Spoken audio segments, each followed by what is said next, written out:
नमस्कार, झारखंड के संथाल परगना न्यूज में आपका स्वागत है।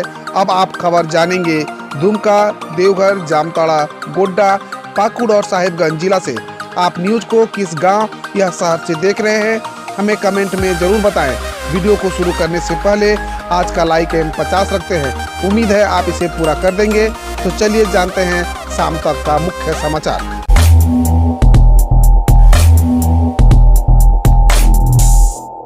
झारखंड में अब प्राइवेट सेक्टर के हाथों में शराब की आपूर्ति, करोड़ों के नुकसान के बाद यह फैसला। झारखंड सरकार ने एक बड़ा फैसला लिया है। अब शराब की थोक बिक्री में Jharkhand state beverage corporation limited के एकाधिपत्य का समाप्त करने की तैयारी पूरी हो चुकी है। कहा जा रहा है कि अब प्राइवेट सेक्टर के माध्यम से झारखंड में शराब की बिक्री होगी। उत्पाद विभाग ने यह प्रस्ताव पिछले 7 वर्षों में शराब की बिक्री में न के बराबर हुई वृद्धि को लेकर तैयार किया है। जानकारी के मुताबिक बीते कुछ वर्षों में शराब की बिक्री दर में वृद्धि 10 से 20% दर्ज की गई थी। वहीं पिछले 7 वर्षों में यह वृद्धि दर 1% या इससे भी कम रह गया है। यही वजह है कि राज्य सरकार ने प्राइवेट सेक्टर के माध्यम से झारखंड में शराब की बिक्री कराने की योजना बनाई है। जानकारी के मुताबिक शराब के साथ साथ बियर की बिक्री में काफ़ी गिरावट देखी गई है। एक आंकड़े के अनुसार साल 2009 और 2010 में बियर की बिक्री दर जहां 20.1% थी, वहीं 2013-14 में यह घटकर 6.1% पर आ गया। दरअसल शराब की हर बोतल पर सरकार को सालों में अलग अलग राजस्व की प्राप्ति होती रही है। ऐसा माना जा रहा है कि कॉर्पोरेशन अब अधिक शराब बेचने की रुचि नहीं ले रहा है। शराब की अवैध बिक्री भी खूब हो रही है। सीबीएसई के बाद जैक, मैट्रिक और इंटर की परीक्षा भी रद्द होने के आसार। कोर्ट ने राज्यों के बोर्ड परीक्षा को लेकर कही बड़ी बात। झारखंड में भी जैक द्वारा ली जाने वाली मैट्रिक और इंटर की परीक्षा नहीं होने की संभावना बढ़ गई है। राज्य सरकार फिलहाल सीबीएसई द्वारा 12वीं के विद्यार्थियों को प्रमोट किए जाने की प्रक्रिया जारी किए जाने का इंतजार कर रही है। झारखंड में 15 जून तक मैट्रिक और इंटर की परीक्षा पर अंतिम निर्णय किए जाने की संभावना है।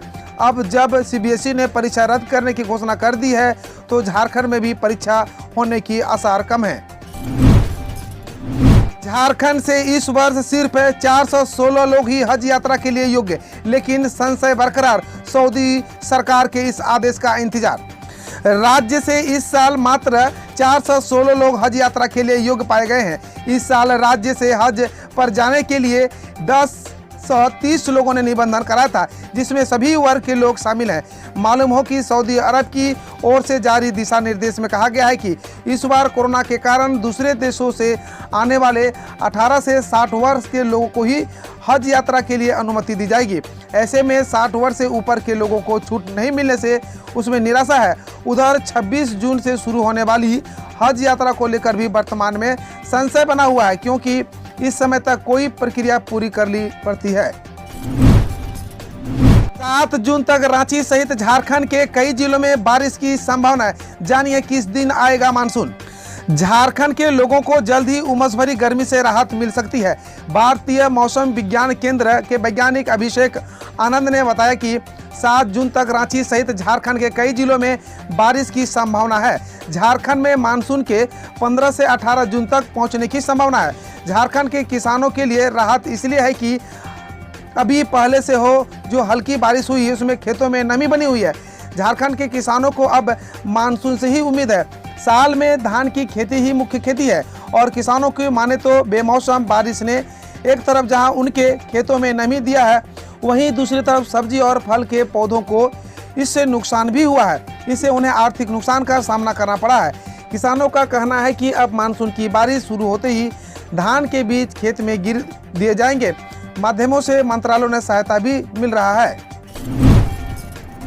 बिना रजिस्ट्रेशन के भी अपने नजदीकी टीकाकरण केंद्र पर जाकर टीका करा सकते हैं। गोड्डा उपायुक्त भोर सिंह यादव के द्वारा जानकारी देते हुए बताया गया कि 18+ आयु वर्ग के सभी लोग बिना रजिस्ट्रेशन के भी अपने नजदीकी टीकाकरण केंद्र पर जाकर टीकाकरण करा सकते हैं।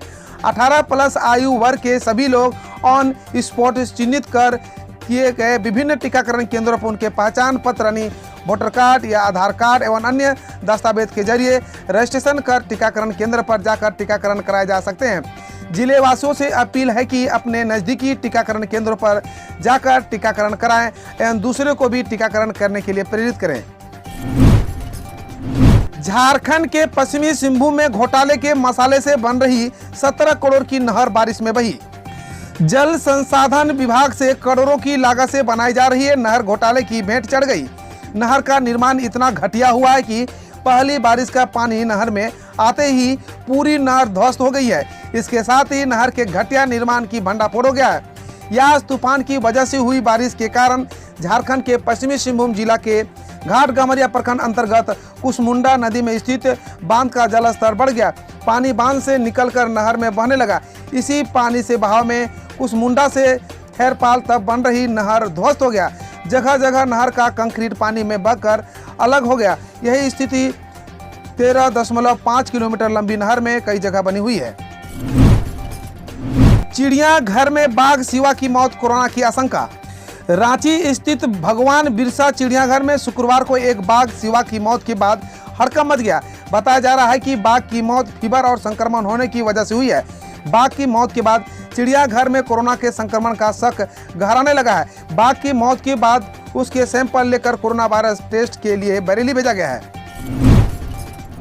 गोविंदपुर में 18+ उम्र वालों को आज लग रहा है कोरोना का टीका, रही पूरी जानकारी। अगर आप जमशेदपुर के छोटा गोविंदपुर इलाके में रहते हैं तो आपके लिए जरूरी खबर है। गोविंदपुर के सरदार वल्लभ भाई पटेल स्कूल परिसर में शुक्रवार को 18 से 44 वर्ष वाले लोगों को कोरोना रोधी टीका लगाया जा रहा है। सुबह करीब 9:30 बजे से टीकाकरण की शुरुआत हो गई है। आप वहां जाकर सभी प्रक्रियाएं पूरी कर मुफ्त में टीका ले सकते हैं। बताया जाता है कि कोविशील्ड के करीब 200 शॉट्स लगाए जाएंगे। इसके नोडल पदाधिकारी पंचायत सचिव त्रिलोचन प्रधान को बनाया गया है। टीका लेने के लिए जो व्यक्ति बीते गुरुवार रात 10 बजे स्लॉट बुकिंग करा लिए हैं उन्हीं की ही टीका दिया जाएगा। 18 से 44 आयु वर्ग के लोगों को ही टीकाकरण को लेकर गोविंदपुर पंचायत समिति प्रयासरत है, जहां 45 से ज़्यादा उम्र वाले लोगों को वैक्सीन लगाने को लेकर शुरू से कैंप लगता रहा है, लेकिन 18+ के लिए कोई व्यवस्था नहीं थी। अजब गजब, बिना इंजन दौड़ी रेलगाड़ी, फिर 2 बोगी बेपटरी। धनबाद DRM ने दिए जांच के आदेश। धनबाद रेल मंडल के कोचिंग डिपो में सुबह करीब 5 बजे एक अजीब घटना घटी। डिपो में खड़ी ट्रेन बिना इंजन के ही सर पर दौड़ गई। घटना की जानकारी मिलते ही रेल महकमे में अफरा तफरी मच गई। कुछ ही देर में रेल को कंट्रोल रूम से लेकर अफसरों में के फोन बजने लगे। कोचिंग डिपो में LHB के 6 डिब्बे खड़े थे जो लुढ़क गया। कुछ दूर चलने के बाद 2 डिब्बे पटरी से उतर गई। मामले की जांच के लिए इंक्वायरी कमेटी बन गई है। जांच के बाद लापरवाही बरतने वाले कर्मचारियों के खिलाफ अनुशासनात्मक कार्रवाई की जाएगी। DC ने लगाया चौपाल, अब आदिवासी भी लगाएंगे टीका। उपायुक्त मंजुनाथ भजंत्री टीकाकरण में देवघर को नंबर 1 बनाए रखना चाहते हैं। वह चाहते हैं कि लक्ष्य से आगे निकल जाएं। इसमें आने वाले हर वक्त अड़चन को दूर कर लेना चाहते हैं। धर्म गुरुओं और पंचायत प्रतिनिधियों के साथ लगातार हो रहे समाज और दैनिक जागरण के यस फॉर वैक्सीन वेबिनार में यह बात सामने आई है कि आदिवासी समुदाय किसी भी बात नहीं मान रहा है। उनके मन में टीका के प्रति कई भ्रांतियां हैं। इसके बाद उपायुक्त को अचानक देवीपुर के पननबोना गांव पहुंच गए। यहां आदिवासियों के साथ चौपाल लगाया गया। मुखिया प्रधान को मुख्यमंत्री हेमंत सोरेन की टीका लेते तस्वीर दिखाया गया। पूछा कि ये कौन है। गांव के लोगों ने बताया मुख्यमंत्री हेमंत बाबू हैं। डीसी ने कहा कि देखिए ये भी टीका लिए हैं। इनके बाद काफी मान मनोबल हुआ, तब उनको भरोसा हुआ। इसके बाद उपायुक्त रजपुरा पंचायत के कार्यकारी मुखिया किरण किस्कू और पनन बोना गांव के प्रधान सुनील मुर्मू तय समय पर पूरी करे योजनाएं। जामताड़ा के नारायणपुर के बीपीओ विद्युत मुर्मू और बंदर चुआ पंचायत के मुखिया मोहम्मद सफीउल्लाह अंसारी ने बंदर चुआ पंचायत में संचालित मनरेगा योजना का निरीक्षण किया। बंदर चुआ में मनरेगा के तहत बन रहे कूप निर्माण कार्य का अवलोकन किया तथा मजदूरों से वार्ता कर आवश्यक जानकारी हासिल की। मुखिया और बीपीओ ने कहा कि तय समय पर योजना पूर्ण हो, इस दिशा में पहल करें।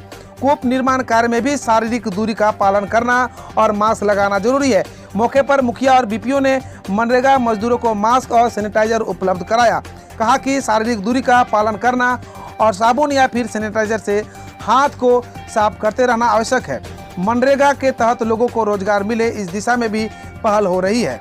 हम रोज़ ऐसे ही न्यूज़ लाते रहेंगे। तो यदि आपने अभी तक क्लीन न्यूज़ को सब्सक्राइब नहीं किया है तो पहले फटाफट सब्सक्राइब कर लें, साथ ही बेल आइकन को दबा दें ताकि कोई अपडेट मिस ना हो।